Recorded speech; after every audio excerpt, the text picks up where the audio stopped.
សូមជម្រាបសួរលោកគ្រូអ្នកគ្រូទាំងអស់គ្នាខ្ញុំសូមជូនវីដេអូស្ដីអំពីរបៀបបំពេញទិន្នន័យទៅលើកិច្ចការទី13គឺទិន្នន័យសាលារៀនដំណើរការបន្ទប់ពិសោធន៍បន្ទប់មុខវិជ្ជាឆ្នាំសិក្សា2025-2026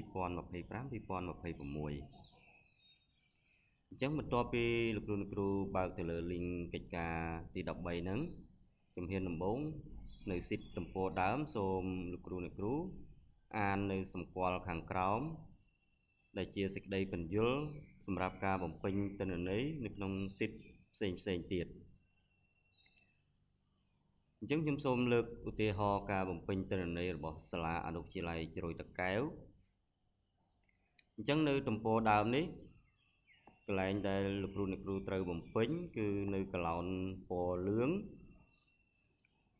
ដែលដាក់ថាមានបន្ទប់មុខវិជ្ជារូបគីមីជីវៈ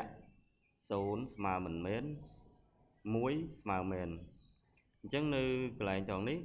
ប្រសិនបើសាលាមានបន្ទប់ពិសោធន៍សូមជ្រើសរើសយកលេខ1តែបើអត់មាន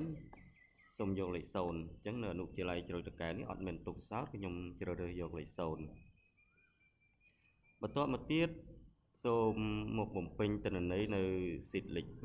2 teacher list អញ្ចឹងនៅក្នុងស៊ីត teacher list នេះសូមលោកគ្រូអ្នកគ្រូជ្រើសរើសបាទកន្លែងត្រង់នេះប្រសិនបើសាលាមានបន្ទប់ពិសោធន៍ជ្រើសរើសយកសញ្ញាគ្រីសបន្ទាប់មកសូមបំពេញចំណងជើងមេរៀនដែលបានពិសោធន៍នៅតាមសប្តាហ៍នីមួយៗនៃខែអញ្ចឹងការបំពេញនៅស៊ីតនេះគឺបំពេញចាប់ពីខែមករារហូតទៅដល់ខែកញ្ញាបាទពីខែមករារហូតដល់ខែកញ្ញាអញ្ចឹងសម្រាប់សាលាអនុវិទ្យាល័យជ្រោយតាកែវនេះអត់មានបន្ទប់ពិសោធន៍គឺខ្ញុំយកសញ្ញាខ្វែងចំពោះចំណងជើងមេរៀនទៅតាមសប្តាហ៍នីមួយៗគឺក៏ខ្ញុំអត់បានបំពេញដែរដោយសារអត់មានបន្ទប់ពិសោធន៍តែបើសាលាមានបន្ទប់ពិសោធន៍សូមជ្រើសរើសយកសញ្ញា tick បន្ទាប់មកបំពេញចំណងជើងទៅតាមសប្តាហ៍នីមួយៗដែលបានពិសោធន៍ជាក់ស្ដែងបាទគឺជាចំណងជើងមេរៀនដែលសាលាបានអនុវត្តបាទអញ្ចឹងសូមបំពេញឲ្យបានគ្រប់ខែមកបាទគឺចាប់ពីខែមករារហូតដល់ខែកញ្ញាហ្នឹងបាទនេះគឺជា sheet teacher list បន្ទាប់មកទៀតកិច្ចការដែលត្រូវបំពេញគឺ sheet ទី3គឺ student list បាទអញ្ចឹងនៅក្នុង sheet student list នេះគឺការបំពេញដូចគ្នាជាមួយនឹង sheet teacher list ដែរ